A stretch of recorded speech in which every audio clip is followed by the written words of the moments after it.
एक नई वीडियो के साथ आज मैं फिर हाजिर हूं, आपका होस्ट और दोस्त विक्रांत जोशी। आपका स्वागत करता हूं मेरे मास्टर में, जिसमें हम लेके आते हैं वर्ल्ड अफेयर्स और डिफेंस के दिन भर की टॉप खबरें। चलिए जान लेते हैं। यदि आप हमारी मर्चेंडाइज की अपडेट रखना चाहते हैं तो हमारे व्हाट्सएप चैनल को ज्वाइन कर सकते हैं। साथ ही साथ आप अगर हमारे अभी के डिजाइन खरीदना चाहते हैं तो हमें व्हाट्सएप पे संपर्क भी कर सकते हैं। स्क्रीन के सामने आपका व्हाट्सएप नंबर होगा। अपनी सबसे पहली खबर की बात करेंगे तो वो पाकिस्तान की तरफ से निकलकर सामने आ रही है। डेरा गाजी, जहां पर उनकी न्यूक्लियर पावर प्लांट भी है और कहा जाता है कि पाकिस्तानी आर्मी की यहाँ न्यूक्लियर फैसिलिटी भी है और यहाँ पर लोग शोध कार्य करते हैं या परमाणु बम बनाने का प्रयास करते हैं या बनाते हैं। यहाँ पर एक जबरदस्त अटैक या आप कह सकते हैं कि जबरदस्त विस्फोट की खबर निकल कर आ रही है और ये दिन से ही निकलना स्टार्ट हो गई थी और ये कहा जा रहा है कि 50 किलोमीटर दूर तक लोगों को इसकी आवाज सुनाई दी। दो तीन तरह की इसमें थ्योरीज हैं, उस सब चीजों पे हम लोग बात करेंगे। सबसे पहली बात इसकी ऑथेंटिसिटी की, ये खबर एक्चुअल में है या नहीं है। देखिए दो तीन चीजें हुई। असल में जब ये ब्लास्ट हुआ या ये विस्फोट सुना गया तब वहां के लोकल चैनल ने और वहां के जो नेशनल चैनल है उनके द्वारा रिपोर्टिंग की गई कि इस तरह के ब्लास्ट हुआ है इसके आसपास में, जो कि 50 किलोमीटर दूर तक सुनाई दिया गया। और इसका ट्विटर पे वीडियो भी उपलब्ध है, लिंक आपको डिस्क्रिप्शन में मैं दे दूंगा। यहां पर अभी लगाऊंगा तो न्यूज चैनल वाले क्लेम मार देंगे, पर आप उस लिंक पर जाकर उसको आप देख सकते हैं। स्क्रीनशॉट आपके सामने मैं डाल दे रहा हूं।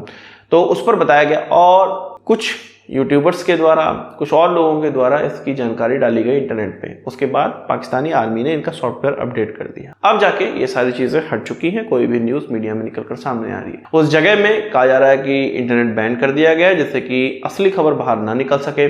इसके अलावा वहां की पुलिस ये कह रही है कि ऐसा तो कुछ हुआ नहीं है, अगर हुआ होगा कोई आवाज सुनाई दी होगी तो वो सोनिक बूम होगी, जो कि हम जानते हैं कि फाइटर एयरक्राफ्ट से निकलती है।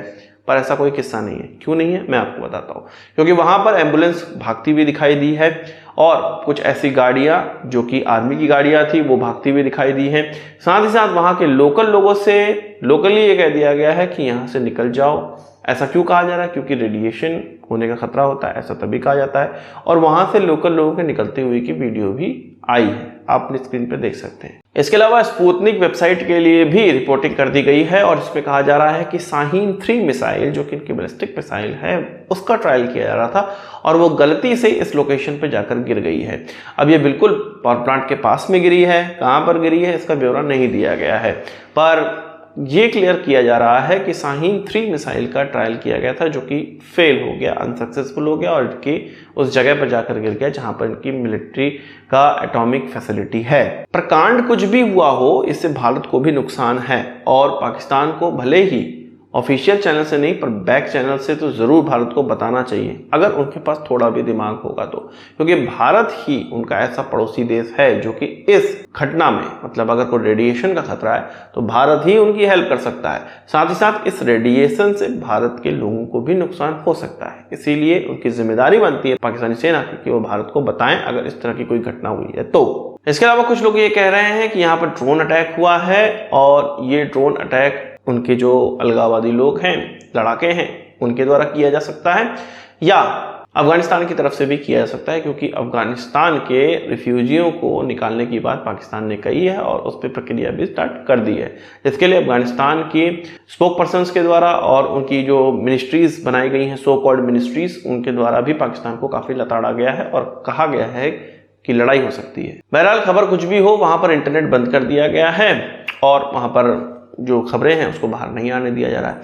आपका इस चीज पर क्या कहना है कमेंट बॉक्स में जरूर बताइएगा और आपको कहां से किन किन सोर्सेज से खबर मिल रही है वो चीज भी डिस्कस करिएगा। बात करते हैं कनाडा की। कनाडा को टिट फॉर टैट डिप्लोमेसी के तहत भारत ने जो जवाब दिया है और भारत के जवाब के अनुसार 41 डिप्लोमेट्स को निकालने की बात करी गई थी। कनाडा से कहा गया था कि इसको वापस बुला लो इनको, नहीं तो इनकी डिप्लोमेटिक इम्यूनिटी हम खत्म कर देंगे। अब ये खबर आ रही है कि कनाडा ने इनको शिफ्ट करने का प्लान कर लिया है या शिफ्टिंग इनकी स्टार्ट भी कर दी है। कुछ को मलेशिया भेजा जा रहा है, कुछ को सिंगापुर भेजा जा रहा है।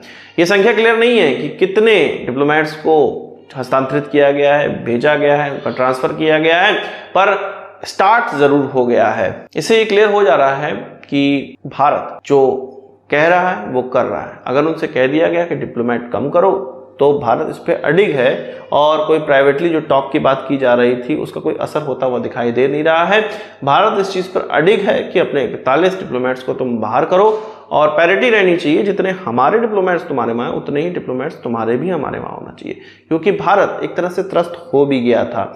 ये भारतीय ऑफिशियल्स की तरफ से कई बार कहा गया है कि भारत के जितने ऑफिशियल्स कनाडा में हैं उससे 2 गुना से ज़्यादा कनाडा के द्वारा भारत के अंदर रखे गए, और ये भारत के अंदर ये जो ऑफिशियल हैं उनके ये डिप्लोमेट हैं वो यहाँ पर खालिस्तानी एलिमेंट्स से मिलकर भारत के अंदर खालिस्तानी प्रोपेगेंडा फैलाने का प्रयास करते रहते हैं, इसीलिए उनको बाहर निकाला जा रहा है। और भारत के पास ये सुनहरा मौका भी है कि इसी में बहती गंगा में हाथ धो लो और इनको बाहर निकाल दो। बात कर लेते हैं डीआरडीओ के द्वारा डेवलप की जा रही long range anti ship missile की, जिसको कि शोर पे भी लगाया जा सकता है, मतलब किनारे पे भी लगाया जा सकता है, और इसको शिप में भी लगाया जा सकता है।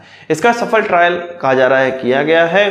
इसकी जो खबर है वो खबर उड़ीसा के द्वारा शुरुआती तौर पर जारी की गई, और जब तक मैं ये न्यूज़ बता रहा हूँ तब तक और अन्य चैनल के द्वारा इसको रिपोर्टिंग नहीं करी गई है। हो सकता है आगे चल के इसको और रिपोर्टिंग की जाए। कहा जा रहा है कि 1700 किलोमीटर की मारक क्षमता या इतनी दूरी की रेंज की ये मिसाइल ट्रायल करी गई है, और इस रेंज को इसने प्राप्त भी किया है। हम जानते हैं कि 5 तारीख से लेकर 9 तारीख के बीच में नोटैम इस प्रकार का जारी भी किया गया था, और इसमें लंबी दूरी की मारक क्षमता वाली कोई ऐसे उड़ने वाली चीज़ का ट्रायल किया जाना था, ऐसा लग रहा था।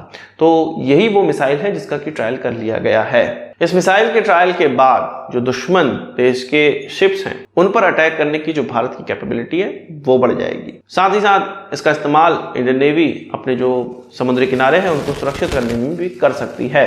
इसके अलावा बात कर ले P20 मीटिंग की, जिसमें कि पार्लियामेंट के जो G20 देश के पार्लियामेंट के जो स्पीकर्स हैं उनको आना है भारत में, और इनका एक समिट होने वाला है।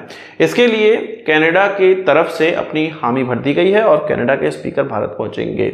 इसमें कोई भी दिक्कत नहीं है, और यहाँ पर कोई भी डिप्लोमेटिक अवरोध है वो देखने को हमें नहीं मिल रहा है। यहाँ पर अर्जेंटीना और जर्मनी के जो स्पीकर हैं या उनके समकक्ष जो अधिकारी हैं, जो नेता हैं, वो भारत नहीं आने वाले हैं। उनकी कुछ इंटरनल कारण है, इस कारण से वो भारत नहीं आएंगे। केवल यही 2 देश हैं।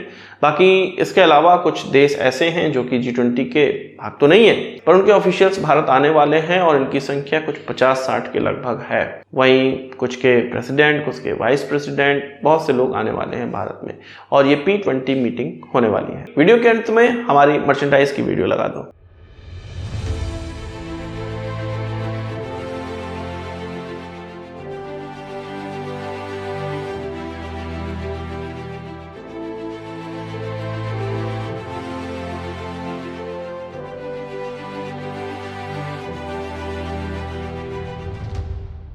आज की इस वीडियो के लिए बस इतना ही। आशा करता हूँ वीडियो पसंद आई होगी। आपको एक बड़ा से जरूर देंगे। इस वीडियो संबंधित सवाल से चाहो कमेंट बॉक्स में जरूर लाइएगा, और यदि आपने हमारा चैनल सब्सक्राइब नहीं किया उससे भी कर लीजिए, क्योंकि हम इस प्रकार की वीडियो लाते रहते हैं। नमस्कार, थैंक यू, जय हिंद।